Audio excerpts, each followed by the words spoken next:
So good evening to all of you. और महिला supervisor बहुत ही इस एग्ज़ाम को लेके इतना ज़्यादा कन्फ्यूजन चल रहा है, कब एग्ज़ाम होंगे, कब नहीं होंगे। और मैं पता नहीं क्यों इतनी ढीठ हूँ कि हर बार आके एक ही चीज़ बोलती हूँ कि आपको एग्ज़ाम डेट या नोटिफिकेशन से मतलब नहीं होना चाहिए।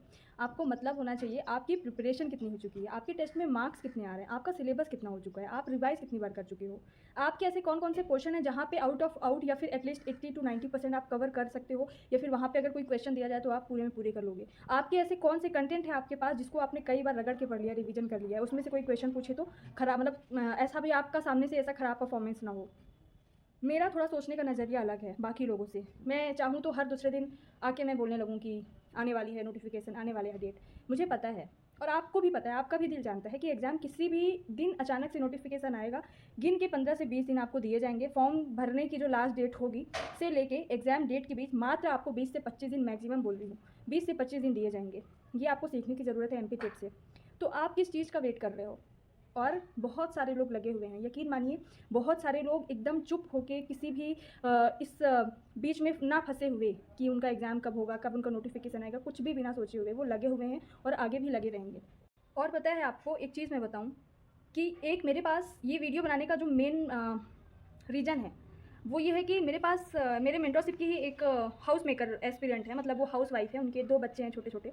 और उन्होंने रात में करीब 3 बजे मैसेज किया था मुझे। मैं सुबह उठ के देखी तो मुझे लगा कि मतलब वाओ, मतलब ऐसा लगा कि मुझे उनसे इंस्पिरेशन मिली उनके मैसेज को पूरा पढ़ के। उन्होंने पूरा मैसेज किया था कि जब आपने ओल्ड मेंटरशिप को बंद करके नया मेंटरशिप ले आई तो मैंने क्या किया है कि उसमें नए बच्चों के लिए 249 फ़ीस रखी है। और पुराने बच्चों के लिए चूँकि 75 डेज़ का है तो उसमें बहुत सारे ऐसे चार्जेस लगते हैं, एप्लीकेशन चार्जेस लगते हैं। तो मैंने पुराने बच्चों के लिए सिर्फ रिन्यूअल फ़ीस रखी है 99 रुपये। और बहुत सारे पुराने बच्चे भी आए, उनमें वो पुराने बच्चों में से ही थी। तो उनका ये था कि मैम, पहले मुझे थोड़ा सा डाउट हुआ कि मैम सही कर रही हैं कि नहीं, लेकिन मुझे लगा कि चलो ठीक है, 99 रुपये क्या होते हैं, मैं नए वाले में फिर से आपका रिन्यू करवा लेती हूँ, 99 रुपये होते ही क्या है।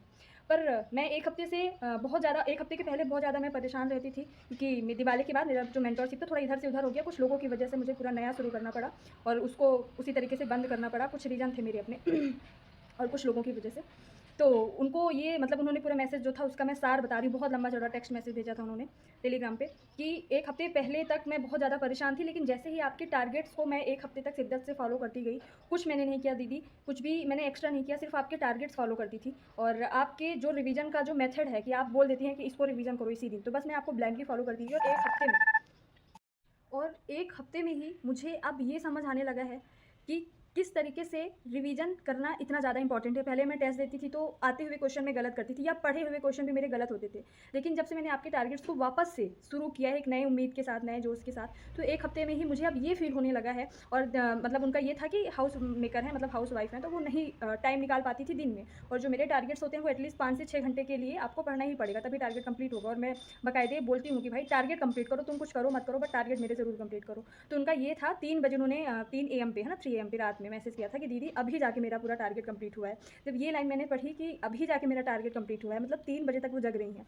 सोचो, वो हाउस मेकर है। उन्होंने बताया अपना पूरा शेड्यूल कि मैं सुबह लगभग 6 बजे उठती हूँ, फिर उसके बाद पूरा दिन भर का नाश्ता खाना, बच्चों की स्कूल का मतलब सब कुछ, टिफ़िन वगैरह, दोपहर में थोड़ा बहुत टाइम मिलता है तो पढ़ती हूँ या फिर आधे घंटे रेस्ट। बोली कि रात में मैं 10 से 11 बजे से लेकर 2 बजे तक, 3 बजे तक पढ़ती हूँ। लेकिन हाँ, मैं ये करती हूँ कि आपके टारगेट्स को ज़रूर फॉलो करती हूँ। तो भाई ये है डेडिकेशन लेवल, इसको बोलते हैं असली डेडिकेशन। ऐसे लोग निकालते हैं। आप लोग बोलते हो ना कि जॉब के साथ एग्ज़ाम नहीं निकलता, या फिर जो हाउस वाइफ्स हैं उनके एग्ज़ाम्स नहीं निकलते हैं, या फिर जिनके पास टाइम कम रहता है उनके पास एग्ज़ाम नहीं निकलते, कि घर से रह के एग्ज़ाम। भाई एग्ज़ाम निकालने वाले निकालते हैं, टाइम निकालने वाले निकालते हैं। जिनके अंदर डेडिकेशन है ना, मैं इसमें अपना क्रेडिट नहीं लूँगी कि मेरी वजह से इनको अच्छा फील हो रहा है, 1 हफ्ते में इनको लग रहा है कि हम कर लेंगे। मैं पूरा क्रेडिट इन्हीं को दूँगी कि ये हाउस मेकर होने के बाद दिन भर पूरा टाइम नहीं निकल पा रहा है, फिर भी सोचो 3 बजे तक वो कितनी थकी होती होंगी। उनको भी मन करता होगा कि नहीं सोना है, उनको भी लगता होगा ना, लगने को तो उनको भी फील हो सकता है कि अभी तो एग्ज़ाम डेट ही नहीं आई, तो अभी मैं सो लेती हूँ। बट उनके अंदर है कि नहीं, जैसे ही एग्ज़ाम आए मेरा पूरा सिलेबस कंप्लीट होना चाहिए, फिर रिवीजन स्टार्ट हो जाएगा। डेडिकेशन है। और ऐसे कई बच्चे मेरे मेंटरशिप में हैं, बहुत सारे बच्चे हैं। मतलब मैं उनको देख के, मतलब वो बहुत स्ट्रगल कर रहे हैं, उनको देख के मैं इंस्पायर होती हूँ कि मतलब सही बात है, अगर इंसान के अंदर ललक है तो वो किसी भी सिचुएशन में रह के, कैसे भी सिचुएशन में रह के पढ़ाई कर सकता है। कई एक हैं, नाम नहीं लूँगी मैं, बट वो स्कूल जाती हैं। स्कूल में दिन भर उनकी सुबह से लेकर दोपहर शाम तक, मतलब वो अपना स्कूल में अपना करती हैं जो भी करती हैं प्राइवेट स्कूल में, और फिर आने के बाद 1-2 घंटे वेस्ट करने के बाद फिर वो पढ़ती हैं पूरा रात में। तो बहुत सारे मुझे अपनी स्टोरी सुनाते हैं कि हाँ, टारगेट्स कंप्लीट करते हैं, लेकिन कुछ कठिनाइयाँ होती हैं, कुछ हमारे मार्ग में कुछ ऐसे अड़ंगे आते हैं, कुछ ऐसे कांटे बिछाए हुए होते हैं, कभी फैमिली द्वारा तो कभी कुछ और द्वारा, लेकिन हम उसको पार करते हुए आपके टारगेट्स कंप्लीट करते हैं और definitely we will clear exam. तो बस यही डेडिकेशन चाहिए। और चीज़ एक और मैं बताऊँ कि बहुत सारे लोग कभी मेंटरशिप में मेरे ये सोच के आते हैं कि पूरा ये कोर्स है, this is not a course, this is a proper एक गाइडेंस प्रोग्राम है, ठीक है। ये बहुत मतलब एक तरीके से आपको बूस्ट अप प्रोग्राम मिलेगा यहाँ पे। एक मेरी क्लास अगर हफ्ते में एक भी हो जाती है ना, तो जिसका पढ़ने में मन नहीं होता वो इंसान पढ़ने लग जाता है। बहुत सारे इस टाइम पे तो मतलब मेरे पास इतने मैसेजेस आते हैं कि आपको सिर्फ आवाज़ सुन के आप जब क्लास में आ जाती हैं तो पूरा एक हफ्ता हमारा ऐसे ही निकल जाता है। और सिर्फ ऐसे टॉपिक्स पढ़ाए जाएंगे जहाँ पे आपको कठिनाइयाँ होती हैं। जैसे आज क्लास होगी 9:30 बजे ICMR रिपोर्ट 2020। एक बारी मैंने पढ़ा दिया तो पुराने बच्चों का रिवीजन हो जाएगा, और जो नए बच्चे जिनको पता ही नहीं है कि मैं कैसे पढ़ाती हूँ क्लास में ही रट जाएगा कि ICMR रिपोर्ट आखिर पढ़ाते कैसे हैं, पढ़ते कैसे हैं। एक बार में यकीन मानिए आधे घंटे या 40 मिनट की क्लास होगी, पूरी ICMR रिपोर्ट टिप्स में होंगी, कुछ भी पूछूंगी आप तुरंत बता दोगे। तो मुझे लगता है कि पढ़ाओ वैसा कि क्लास में ही याद हो जाए। ICMR रिपोर्ट्स, योजनाएं पढ़ानी है, दिसंबर में प्रॉपर क्लासेज होंगी पढ़ाने वाला, योजनाएं पढ़ानी है, एक्ट्स पढ़ाने हैं, जो चीज़ें हर जगह कंटेंट अवेलेबल है, बहुत जगह कंटेंट अवेलेबल है, लेकिन हम पढ़ते हैं तो वो समझ में आता है। ICMR रिपोर्ट में हम नहीं याद रख पाते, इतना सारा डाटा होता है नहीं याद रख पाते, तो उसकी कुछ टेक्निक्स होती हैं, हर चीज़ को याद करने की टेक्निक होती है, लिंक्स के द्वारा याद की जाती हैं चीज़ें, वही मैं अप्लाई करती हूँ क्लासेज में, और बच्चों को अच्छा लगता है कि हाँ कुछ तो अलग है इस मेंटरशिप में। और फीस मैंने इतनी कम रखी है 249 रुपये, इतने का तो आप लोग रिचार्ज इससे ज़्यादा करवा लेती हो एक महीने का, है ना। तो अगर आपको हमारे मेंटरशिप में ज्वाइन होना हो, लेकिन ज्वाइन वही होना जो सीरियस है, जो एग्ज़ाम डेट का वेट कर रहे हैं, जो नोटिफिकेशन का वेट कर रहे हैं, मत आइए, गलत जगह आ गए हैं। या फिर जिनको पूरा कोर्स चाहिए वो विनर्स वगैरह जाके ले सकते हैं, कोई अच्छी बड़ी कोचिंग जाके ले सकते हैं। कोर्स आपको यहाँ पे नहीं मिलेगा, जितना कंटेंट अवेलेबल होगा, जितना पॉसिबल होगा उतना ही दे पाऊँगी मैं कंटेंट PDF वगैरह, और जितने टॉपिक्स जो आपको याद नहीं रख सकते वही मैं पढ़ा पाऊँगी और वही पढ़ाऊँगी, क्योंकि वो आपको टिप्स में याद होने चाहिए, और वही स्कोरिंग है, ठीक है। और गाइडेंस की कमी नहीं होगी, प्रॉपर आपको आप मेरे साथ जुड़ के पढ़ोगे, टारगेट्स कंप्लीट करते जाओगे, तो जहाँ आपके 110, 125, 30 तक आ रहे हैं, वहाँ आपके 150, 60 से नीचे नहीं जाएंगे। अगर आप अभी 80-90 क्वेश्चन में हो, 100 से ऊपर ही नहीं जा पा रहे हो, यकीन मानो सिर्फ आप मेरे साथ 15 से 20 दिन मेरे टारगेट्स को कंप्लीट करके देखो, शिद्दत से, दिल के साथ, अपने आप 20 से 25 क्वेश्चन का इजाफा होगा आपके टेस्ट में। इससे ज़्यादा नहीं बोलूँगी, और ना ही मुझे लगता है बोलना चाहिए।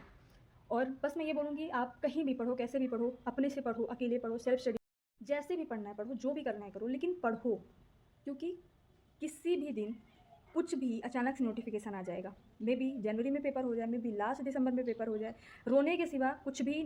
और आपको एक चीज़ डिसाइड करनी है कि या तो अभी आप मेहनत कर लो, अपने आप को स्ट्रॉन्ग करके, अभी एकदम रगड़ के पढ़ लो, या तो ये वाला मौका जाने दो और फिर 5 से 6 साल अपने आप को घिसाते रहो कि भाई कोई ना कोई सरकारी नौकरी लेनी है। क्योंकि मैं बार बार बोल रही हूँ, इसमें कॉम्पिटिशन कम है, इसमें लड़के नहीं भर सकते फॉर्म, इसमें लड़कियाँ ही हैं।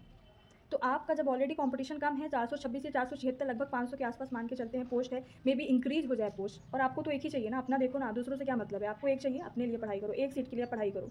और कितना कंपटीशन है आपको पता है, कितने लोग लगे हुए हैं अभी भी सीरियस होके। मैं तो अपने मेंटरशिप में देखती हूँ कितने बच्चे सीरियस हैं। मैं बोलती हूँ भाई इन योजनाओं की इन योजनाओं के नोट्स आपके बने हुए होने चाहिए, शाम तक मुझे भेजना बना के। बच्चे तुरंत बना के भेजते हैं, मैंने नोट्स इन योजनाओं के बना लिए हैं, मैंने आगे का भी टारगेट कंप्लीट कर लिया है। तो भाई सीरियसनेस तो बहुत है, कॉम्पिटिशन तो बहुत है, ये सच्चाई बता रही हूँ मैं, बहुत कंपटीशन है, पढ़ना पड़ेगा, अलग तो करना पड़ेगा।